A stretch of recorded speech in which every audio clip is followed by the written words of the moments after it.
सुर्खियों में।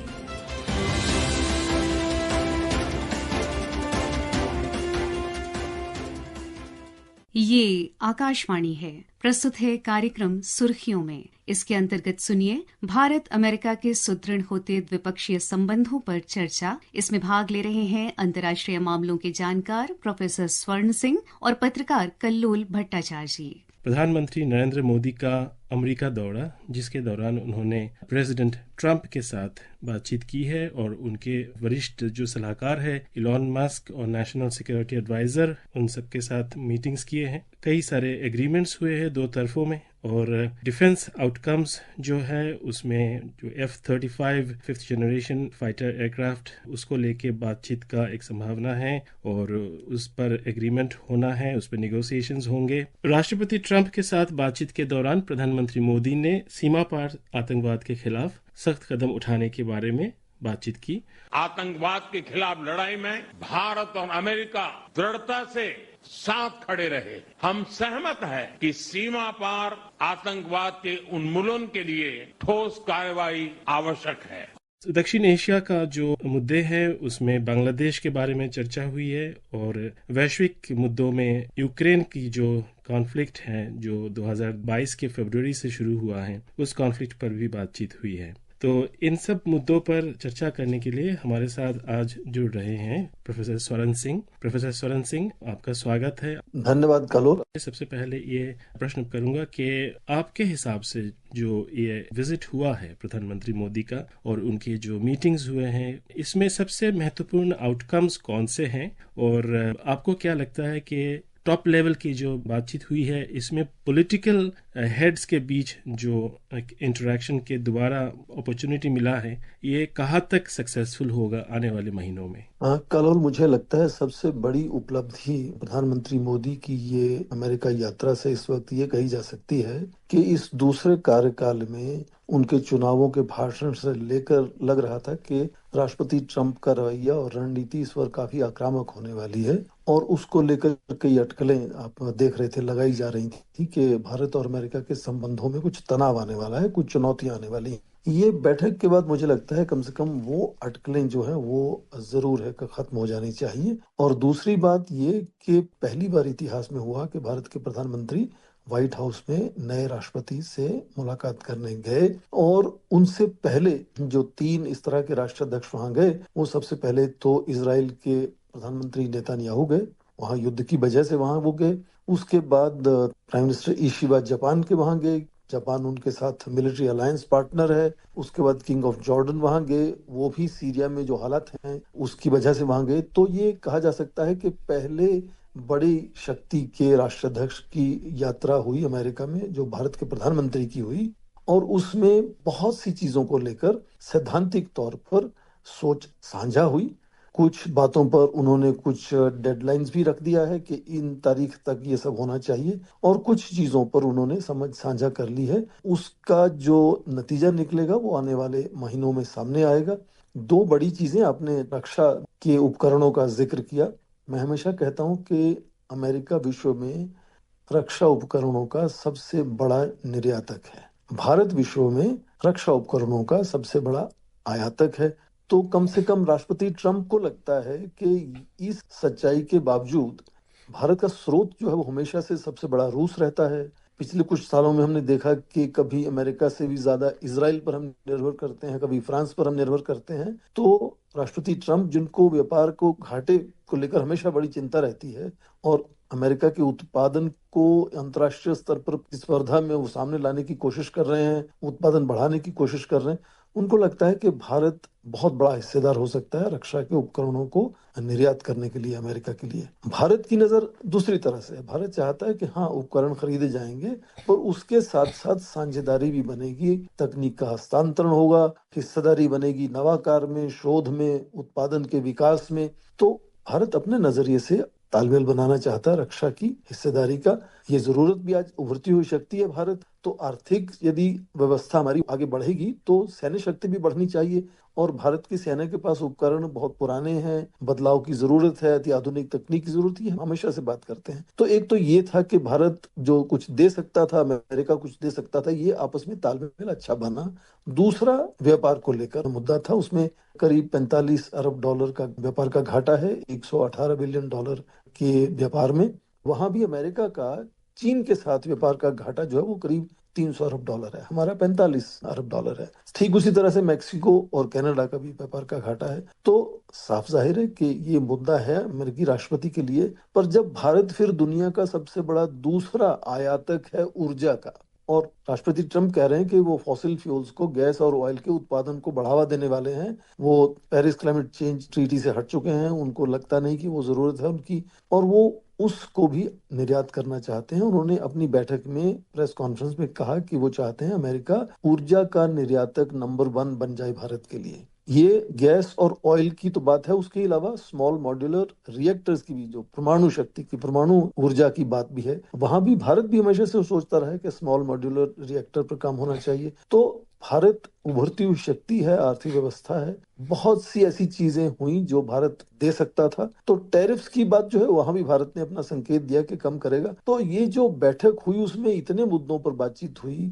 तनावुर राना को भेज रहे हैं वो अभी यहाँ। तो मुझे लगता है कि मोटे तौर पर, जैसे मैंने कहा, कि इस बैठक के बाद जो आर्टिकलें लग रही थी कि तनाव बनेगा, चुनौतियां बनेगी भारत के लिए, वो खत्म हो जाना चाहिए। एक सवाल यह है कि प्रधानमंत्री मोदी के वाशिंगटन डीसी पहुंचने के कुछ घंटे पहले प्रेसिडेंट ट्रंप और राष्ट्रपति पुतिन रशिया के, इन दोनों के बीच फोन में वार्तालाप हुआ और दोनों तरफ के स्टेटमेंट्स हमने देखा। जब क्रेमलिन का जो स्टेटमेंट है वो कह सकते हैं कि काफी कंट्रोल्ड स्टेटमेंट रहा है उनका, और वाशिंगटन डीसी से जो स्टेटमेंट आया है उनमें प्रेसिडेंट ट्रंप ने काफी डिटेल में बताया कि दोनों लीडर्स ने एक दूसरे के देश भ्रमण के लिए भी बात की है और यूक्रेन युद्ध को समाप्त करने के लिए एक तरह की बहुत बड़ी उन्होंने पहल की है। पर बात यह है कि रशिया के साथ भारत का बहुत क्लोज संबंध है और भारत के साथ रशिया के जो डिफेंस रिलेशन है वो 1971 से हमने देखा है बहुत स्ट्रांग है। पर ऐसे समय में भारत और रूस के बीच जो रिलेशन है, इस पर किस तरह का प्रभाव पड़ेगा,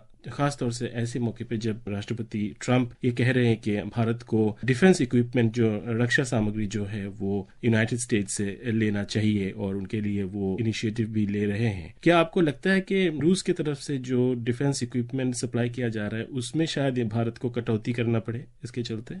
देखिए, पहली बात तो आपने कही कि वॉशिंगटन डीसी से और मॉस्को से, यानी क्रेमलिन और व्हाइट हाउस से जो बातचीत हुई राष्ट्रपति ट्रंप की राष्ट्रपति पुतिन से, उसके ब्यौरा जो है वो अलग अलग है। वो हमेशा होता है, किसी भी उदाहरण को ले लें, दोनों तरफ से ब्यौरे में हल्का फुल्का फर्क होता है, कभी फर्क ज्यादा होता है। पर ये अपने आप में अच्छी बात है कि आप देखें, पिछले राष्ट्रपति बाइडेन के दौरान रूस और चीन की नो लिमिट्स पार्टनरशिप बन गई थी। उसका असर भारत चीन के संबंधों में तनाव बढ़ाने में कुछ चिंता का विषय था भारत के लिए। तो अब यदि राष्ट्रपति अलग से फोन पर राष्ट्रपति शी जिनपिंग से बात करते हैं, फिर अलग से फोन पर राष्ट्रपति पुतिन से बात करते हैं, तो राष्ट्रपति पुतिन की निर्भरता चीन पर थोड़ी है वो कम हो जाती है। पहली बात तो ये, और चीन का जो आक्रामक रुख भारत के प्रति हो सकता था उसका असर होगा सीधा। दूसरी बात, यदि राष्ट्रपति ट्रंप खुद सीधा राष्ट्रपति पुतिन से बातचीत करना शुरू करते हैं तो जाहिर है कि जो उनकी तरफ से तनाव, जब दबाव भारत पर बनता था कि आप इतनी दोस्ती क्यों रखते हैं रूस के साथ, वो भी कम होने का उम्मीद कर सकते हैं कि भारत का जो लगातार निर्भरता है रूस के उपकरणों पर, रक्षा उपकरणों पर, वो उसको लेकर बहुत ज्यादा तनाव नहीं बनना चाहिए अमेरिका के साथ मिलकर। तीसरी बात ये कि आप देखें कि एक जमाने में करीब 2/3 कुल मिलाकर जो रक्षा उपकरणों का आयात भारत करता था वो केवल रूस से होता था। तो पहले ही एक दशक से ज्यादा उसमें बदलाव आया है। 66% के करीब से कम होकर वो 45-46% तक पहुंच चुका है रूस का हिस्सा। और इन्हीं सालों में भारत ने अपनी रक्षा की हिस्सेदारी फ्रांस के साथ बढ़ाई है, इजराइल के साथ अच्छी बढ़ाई है, अमेरिका के साथ अच्छी तरह से बढ़ाई है। तो वो एक तरह से बदलाव जो लगातार हो रहा था, यहाँ भारत कोशिश कर रहा था कि केवल एक स्रोत पर निर्भर नहीं होना चाहिए। उसके चलते जाहिर है कि यदि रक्षा की साझेदारी अमेरिका के साथ बढ़ती है तो हमारी जरूरत रूस से उपकरण मंगाने की जाहिर है कि कम हो जाएगी। आपने F-35 अति आधुनिक जेट है वो, उसका आपने जिक्र किया। उसके अलावा ड्रोन्स की बात हो रही है, सी हॉक और अपाचे हेलीकॉप्टर्स की बात हो रही है, और बहुत से दूसरे उपकरण हैं जो ट्रांसपोर्ट एयरक्राफ्ट हैं, उनका भी बात हो रही है कि उनमें किस तरह से भारत को मुहैया करा सकते हैं। और भारत की कोशिश है कि केवल उपकरणों का आयात ना हो, उसके साथ साथ अपनी साझेदारी, हिस्सेदारी नवाकार में, शोध में, उत्पादन के विकास में, हर स्तर पर साझेदारी बननी चाहिए। उसमें भी यदि अमेरिका अपने उत्पादन को अंतर्राष्ट्रीय स्तर पर प्रतिस्पर्धा में आगे बढ़ाना चाहता है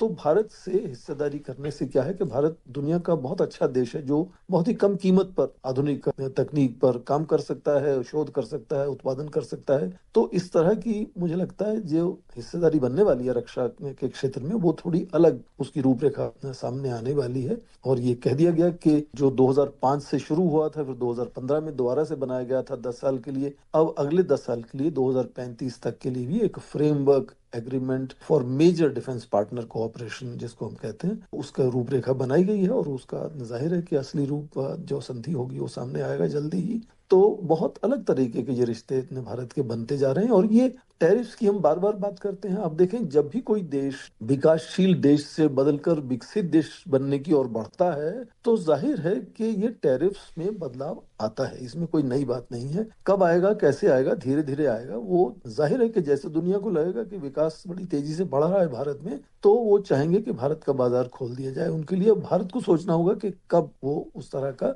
बिल्कुल जो एक्सेस देना है बाजार को कैसे देगा, किन शर्तों पर देगा। उसमें कोई नई बात नहीं है कि आज राष्ट्रपति ट्रंप चाहते हैं कि भारत अपने टैरिफ्स को कम करें, अमेरिका के उत्पादन को आयात करें। वो तालमेल लगातार बनता रहेगा आपस में। हमेशा कुछ ना कुछ चुनौतियां रहेंगी पर उनको सुलझाया भी जाएगा। तो यही मुझे लगता है इस बैठक से जो संकेत मिलता है। वो भाषा देख लें, कितना उन्होंने कॉम्प्लीमेंट्स दिया भारत के प्रधानमंत्री को, जब बॉडी लैंग्वेज देखें, या जो निर्णय लिए गए हैं, जिनको संकेत दिया गया जिनकी तरफ ज्वाइंट प्रेस कॉन्फ्रेंस में, तो उसमें लगता है कि दोनों देश एक दूसरे पर जाहिर है कि निर्भर होकर अपने अपने राष्ट्र हितों को आगे बढ़ाना चाहते हैं। तो ये अपने आप में बड़ी अच्छी शुरुआत है। एक मुद्दा ये है कि भारत एक विकासशील देश है, अमेरिका तो डेवलप्ड इकोनॉमी है। जब एक डेवलप्ड और एक डेवलपिंग इकोनॉमी में समानता नहीं हो सकती है, फिर भी जब प्रेसिडेंट ट्रंप टैरिफ की बात करते हैं और कहते हैं कि रेसिप्रोसिटी होना चाहिए, गिव एंड टेक होना चाहिए, क्या ये सही है? प्रोफेसर सिंह, आपको क्या लगता है? कलोल, आप देखें, शुरू से ही हम सब जानते हैं कि राष्ट्रपति ट्रंप की जो भाषा है